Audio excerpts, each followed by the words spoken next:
के दिनों में खूबसूरत वादियों के दीदार से बेहतरीन और कुछ भी नहीं हो सकता। उत्तर भारत के तमाम पहाड़ी इलाके इन दिनों सैलानियों के लिए सौगात लेकर आए हैं। कश्मीर में बर्फबारी की शुरुआत हो चुकी है। उत्तराखंड के पहाड़ भी बर्फ की चादर से ढके दिख रहे हैं। केदारनाथ, जोशीमठ में अच्छी बर्फ पड़ रही है। चमोली में तो पिछले कुछ दिनों से लगातार बर्फ गिर रही है। बर्फबारी की वजह से तापमान में गिरावट दर्ज की जा रही है। आने वाले दिनों में इस बर्फबारी का असर मैदानी इलाकों में भी देखने को मिल जाएगा। तो 4 तस्वीरें ठीक आपके सामने।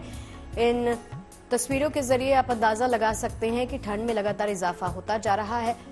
जहां पर बर्फबारी पहाड़ों में दस्तक दे चुकी है, उसका असर मैदानी इलाकों में भी लगातार दिखाई देने लगा है। तापमान में गिरावट दर्ज की जा रही है और पहाड़ी इलाकों में किस तरह से लोग इस बर्फबारी का आनंद ले रहे हैं वो आप देख सकते हैं।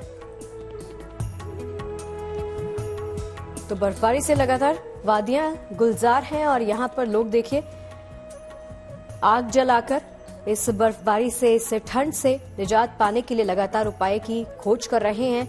और इन तस्वीरों में आप देख सकते हैं कि किस प्रकार से कुदरत आपको बर्फ से ढकी हुई दिखाई देगी।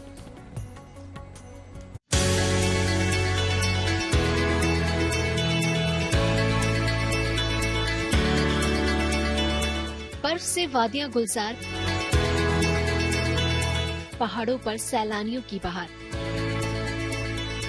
पहाड़ी राज्यों में इन दिनों बर्फबारी हो रही है, जिससे मौसम सुहाना और खुशबूदार हो उठा है।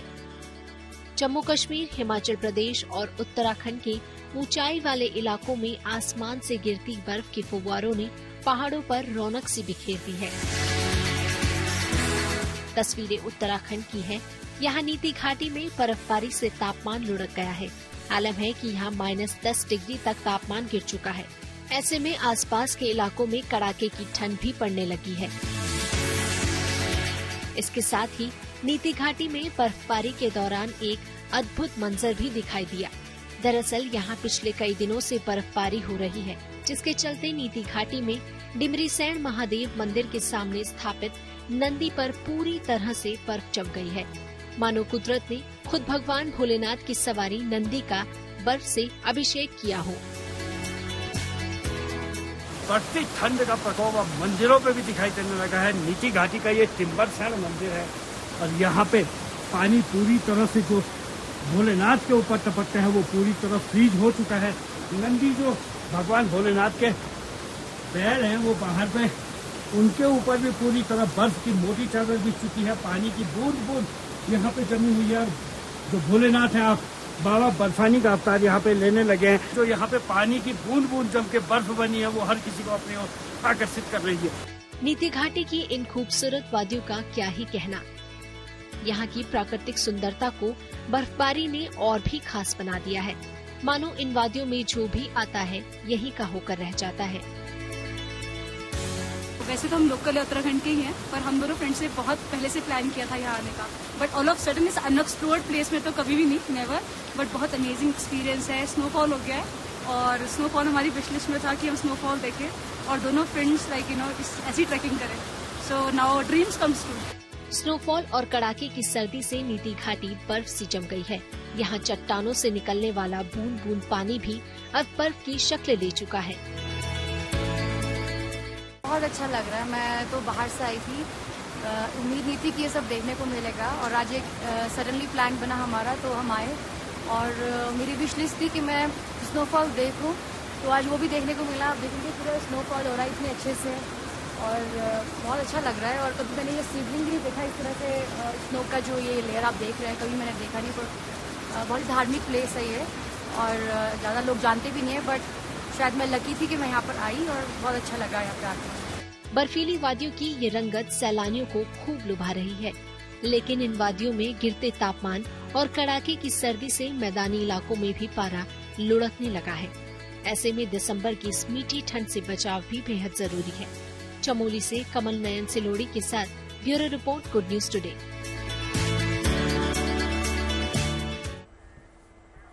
आइए रुक करते हैं हमारे संवाददाता अशरफ आनी का, जो हमारे साथ श्रीनगर से बन गए हैं। अशरफ, देखिए जब तक मौसम कहर नहीं बरपाता, ठंड जो है हार्ड नहीं तड़पाती, तब तक बहुत अच्छी लगती है। और अभी जो नजारा हम देख रहे हैं उसे यही लग रहा है कि लोग वहां पर सिर्फ इस बर्फ का मजा लेने आ रहे हैं और ठंड जो है वो झेली जा सकती है, क्या कहेंगे आप?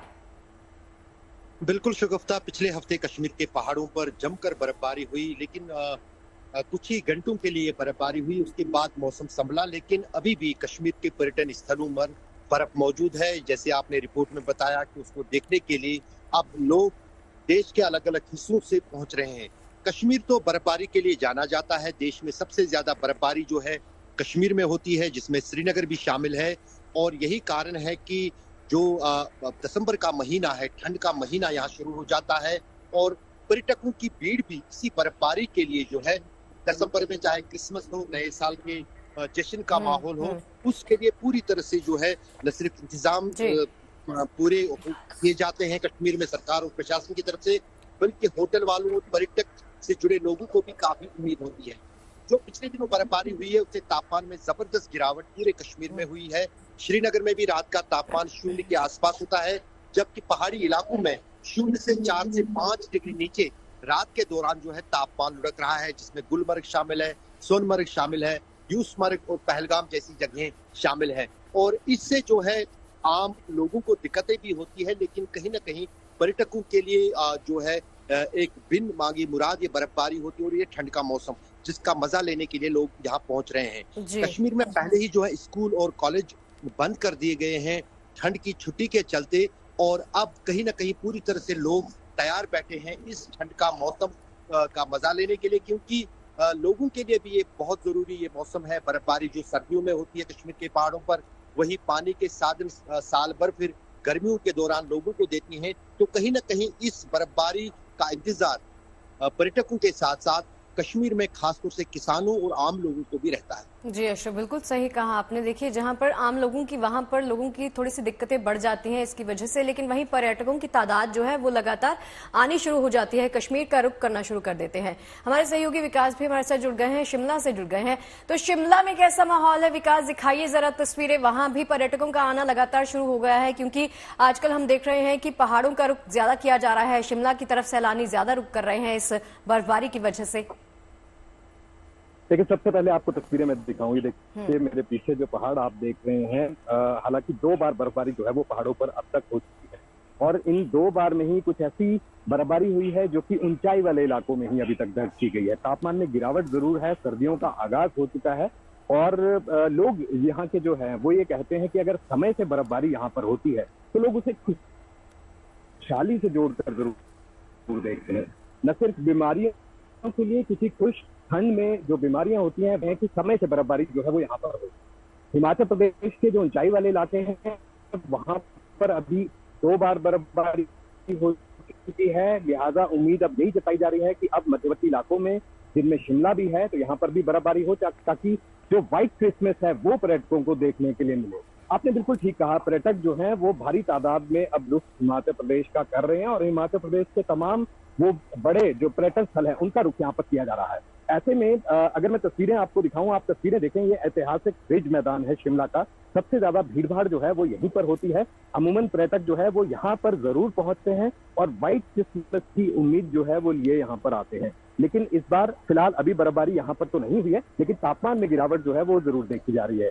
जो न्यूनतम तापमान है वो 3 डिग्री के आसपास बना हुआ है, और अधिकतम तापमान जो है वो 16 डिग्री के आसपास बना है। तो ऐसे में लगातार लोग उम्मीद यही जता रहे हैं कि अब जल्द से जल्द यहाँ पर भी बर्फबारी हो, क्योंकि हर बार है। ऐसे में मौसम विभाग का कहना है कि आगामी दिनों में 11 और 12 तारीख को जो है एक वेस्टर्न डिस्टर्बेंस जो है वो सक्रिय यहाँ पर हो रहा है, पश्चिमी विक्षोभ सक्रिय हो रहा है, जिसकी वजह से इसका असर जो है वो यहाँ पर जरूर देखने के लिए मिलेगा, और यहाँ पर बर्फबारी जो है फिलहाल अभी बेहद सुंदर तस्वीरें आप दिखा रहे हैं शिमला से, और ये तस्वीरें देखकर तो मन तो यही कर रहा है अदिति की बिल्कुल यही वक्त है, और सैलानी भी सही वक्त पर ऐसी जगह पे पहुंच रहे हैं। लेकिन अशरफ, ये बताइए, ये तो सैलानियों की बात हुई कि वहां पर बर्फ का मजा लेने के लिए लोग पहुंच रहे हैं, कुछ दिन रहेंगे और चले जाएंगे, लेकिन जो आम स्थानीय लोग हैं उनकी मुश्किलें भी बढ़ी हुई हैं। पानी जम जाता है, सर्दी इतनी बढ़ती है कि अलाव का सहारा दिन रात लेना पड़ता है। जरा बताइए उससे कैसे निपटते हैं? बिल्कुल, ये एक साल की बात नहीं, हर साल ये जाड़े का मौसम जो है कश्मीर के लोगों को देखना पड़ता है, लेकिन अब कितना सख्त हो वो समय बताता है। लेकिन कहीं ना कहीं पूरे साल में खासतौर से जो ऑटम का सीजन होता है, सितंबर से जो मौसम शुरू होता है कश्मीर में, उसी से लोग जो है आम लोग इन सर्दियों से निपटने के लिए तैयारियों में जुट जाते हैं।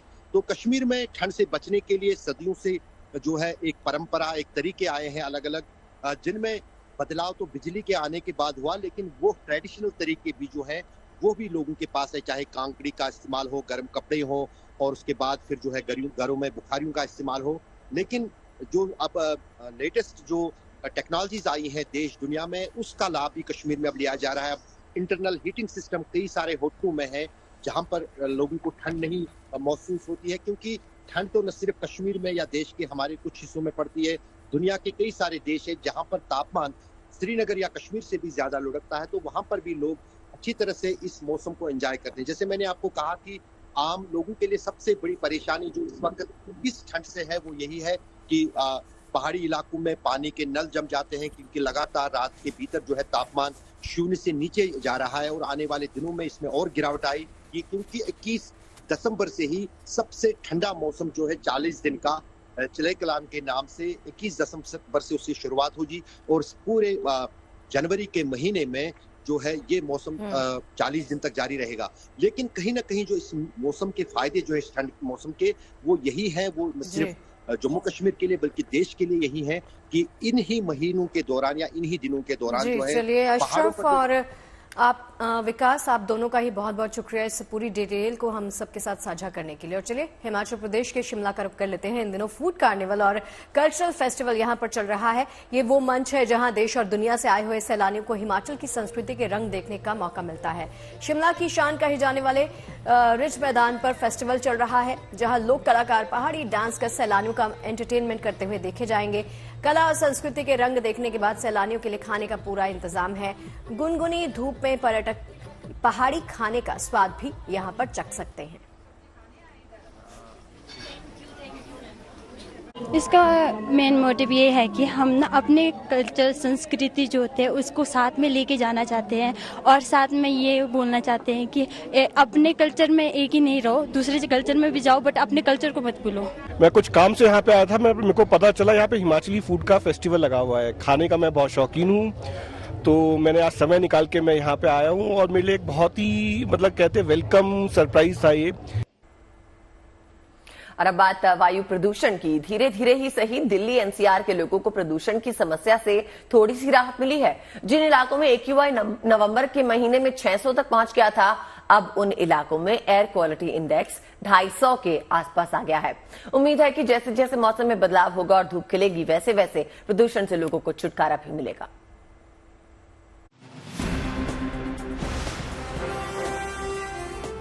दिल्ली एनसीआर में साफ हवा की सौगात, राजधानी की प्रदूषण हवा में सुधार।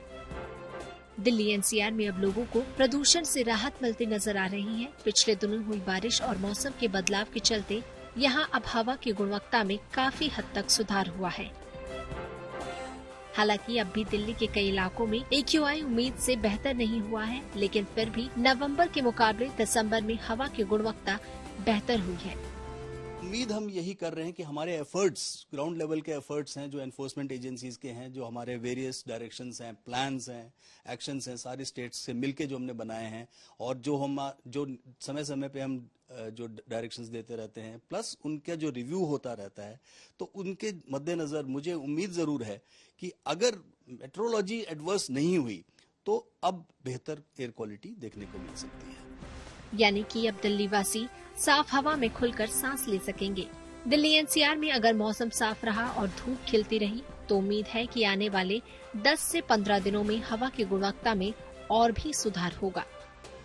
हवा और सांस लेना वो सबका सामूहिक प्रयास है, हर सेक्टर कंट्रीब्यूट करता है। इसीलिए हमने हर सेक्टर के अलग अलग हितधारकों से, अलग अलग जो एजेंसीज इन्वॉल्व हैं, उनको समय समय पे हमने मतलब IEC के थ्रू भी और डायरेक्शंस के थ्रू भी बोला है कि पॉइंट सोर्सेज को जब तक हम कंट्रोल नहीं करेंगे तब तक दिल्ली में ये जो ओवरऑल सिनेरियो है जो हम देखते हैं साल दर साल, वो उसमें तब तक इम्प्रूवमेंट नहीं पॉसिबल होगा। और हमें वो काम हमने किए तो उसका रिजल्ट भी देखने को मिला है।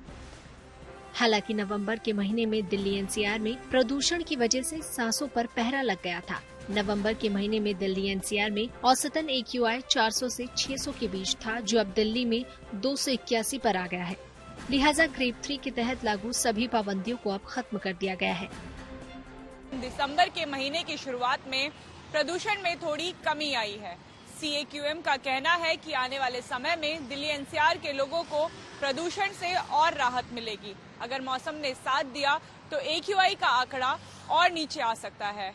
बीते पिछले एक महीने में औसतन राजधानी दिल्ली का AQI का आंकड़ा 400 से 600 के बीच में था, लेकिन अगर दिसंबर की बात करें तो AQI इस समय 281 पे बना हुआ है। कैमरा पर्सन शैलेंद्र कुमार के साथ अनामिका गौर, गुड न्यूज टुडे। और चलिए अनामिका का रुख कर लेते हैं। अनामिका हमारे साथ जुड़ गई हैं, इसी पर ज्यादा बातचीत करते हैं उनसे। अनामिका, इस वक्त आप कौन से इलाके में, दिल्ली के कौन से इलाके में मौजूद हैं, और ये बताइए, क्योंकि देखिए आप इतने दिन से कवर कर रही हैं, आपने ये AQI को फील भी किया होगा। जब हमने स्टार्ट किया था ये कवरेज करना और आपने रिपोर्टिंग करना स्टार्ट किया था, तो आप बता रही थी कि सांस लेने में दिक्कत होती है, मास्क लगाकर रखना पड़ रहा था। अब कुछ चेंज, अब कुछ बदलाव फील हो रहा है?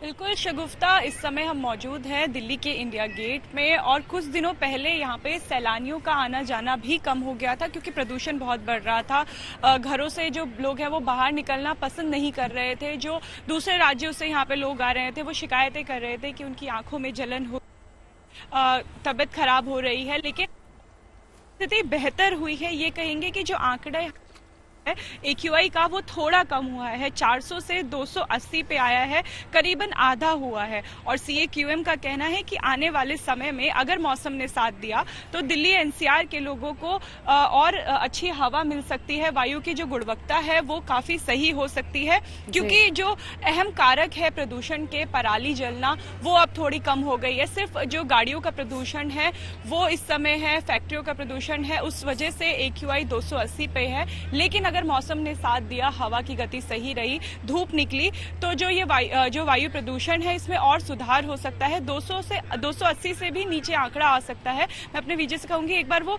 धूप भी दिखा दे, क्योंकि इस समय राजधानी दिल्ली में अच्छी गुलाबी ठंड पड़ रही है, धूप खिल रही है, और CAQM जिसकी उम्मीद कर रहा था वो उम्मीद अभी जारी है, बरकरार है। मौसम फिलहाल राजधानी दिल्ली में अनुकूल है। आने वाले समय में पश्चिमी विक्षोभ के चलते सर्दी बढ़ सकती है, थोड़ा कोहरा हो सकता है, लेकिन प्रदूषण जो है वो थोड़ा कम होने की उम्मीद CAQM ने जताई। जी अनामिका, बहुत बहुत शुक्रिया आपका हमारे साथ जानकारी शेयर करने के लिए। और अब बात करते हैं अयोध्या में बन रहे राम मंदिर और प्राण प्रतिष्ठा की तैयारियों की। आइए आपको बताएं कि किस तरह से वहां पर तैयारियां अब तेज हो गई हैं।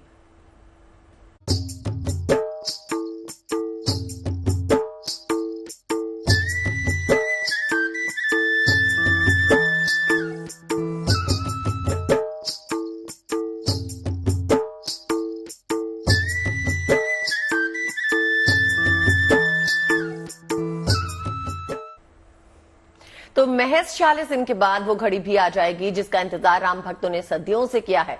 अयोध्या में भव्य राम मंदिर का काम अंतिम चरण में है। प्राण प्रतिष्ठा की तैयारियां तेज हो गई हैं। अयोध्या को दुल्हन की तरह सजाया जा रहा है।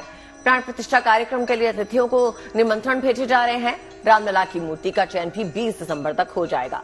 मंदिर में रामलला बालक रूप में विराजेंगे। इस दौरान प्रधानमंत्री मोदी और CM योगी के साथ तमाम खास अतिथि मौजूद रहेंगे। देश भर से साधु संतों को न्योता भेजा गया है। उधर मंदिर में पूजा पाठ के लिए अर्चकों का प्रशिक्षण शुरू हो चुका है। प्राण प्रतिष्ठा से पहले ही राम मंदिर के मॉडल की डिमांड बढ़ गई है। अयोध्या में टेंट सिटी ने आकार ले लिया है। ऐसे में सबको इंतजार उस शुभ घड़ी का है जब रामलला मंदिर में प्रवेश करेंगे और पूरा देश इस सांस्कृतिक महोत्सव के रंग में डूबा होगा। तेरी मंद मंद मुस्कनिया पे बलिहार, तेरी मंद मंद मुस्कनिया पे बलिहार, राघो झूझू बलिहार।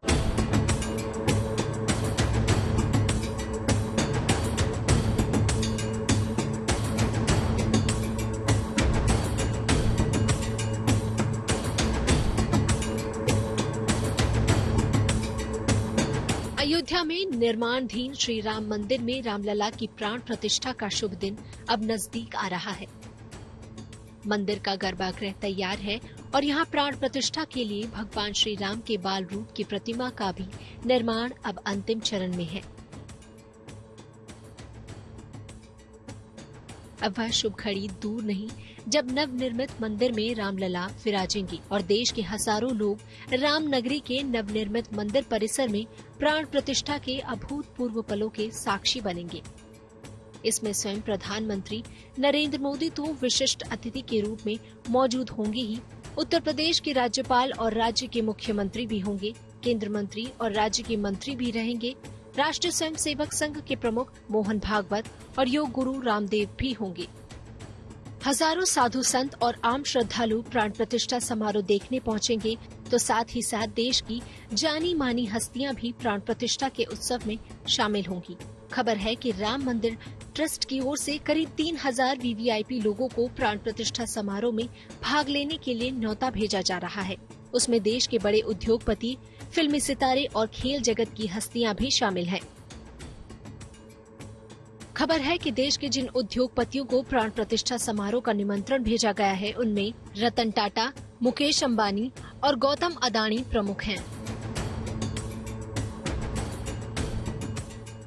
देश के प्रमुख फिल्मी सितारों को भी प्राण प्रतिष्ठा में भाग लेने के लिए न्योता भेजा जा रहा है। इसमें शामिल हैं अमिताभ बच्चन, अक्षय कुमार, अरुण गोविल और दीपिका चिकालिया, जो रामायण सीरियल में राम सीता का किरदार निभा चुके हैं। वहीं खेल जगत के प्रमुख हस्तियों में शुमार पूर्व क्रिकेटर कप्तान सचिन तेंदुलकर और क्रिकेटर विराट कोहली को भी प्राण प्रतिष्ठा समारोह का निमंत्रण भेजे जाने की खबर है।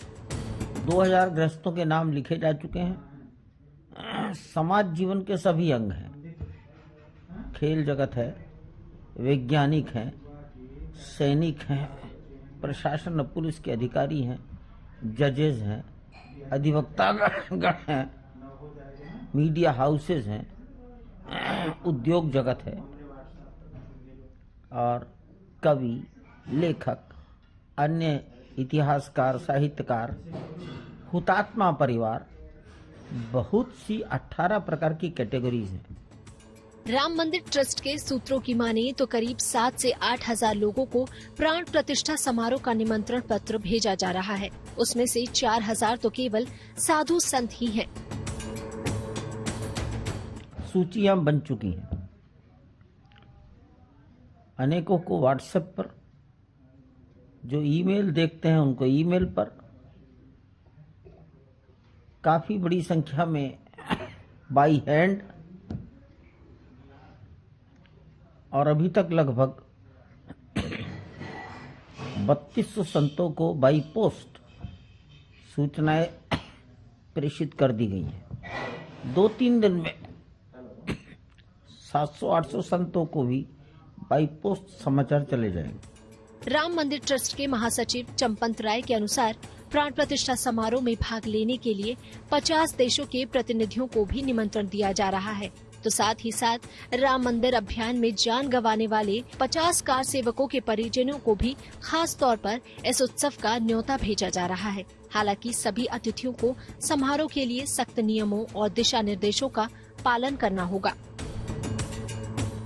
श्री राम जन्मभूमि मंदिर के प्राण प्रतिष्ठा कार्यक्रम में साधु संतों के अलावा कई बड़े धर्मगुरु और वीआईपी भी भाग लेंगे, लेकिन इन्हें कुछ नियमों के पालन करने होंगे। लगभग 1 किलोमीटर लंबा सफर तय कर इन्हें 11 बजे तक श्री राम जन्मभूमि परिसर पहुंचना होगा और 3 घंटे कार्यक्रम में भाग लेना होगा। सुरक्षा कारणों की बात करें तो यह अपने साथ मोबाइल, झोली, छत्र, सिंहासन, पादुकाएं यह सब नहीं ले जा सकेंगे और न ही कोई सहयोगी। कुल मिलाकर अयोध्या के नए मंदिर में नए साल में रामलला की प्राण प्रतिष्ठा का ये समारोह अत्यंत भव्य होने वाला है। 22 जनवरी 2024 को देश में होने जा रहे आस्था, श्रद्धा और भक्ति के इस सबसे बड़े उत्सव पर पूरी दुनिया की निगाहें टिकी रहेंगी। लिहाजा तैयारियों में कोई कसर नहीं छोड़ी जा रही है। बनबीर सिंह के साथ bureau report, Ayodhya, good news today.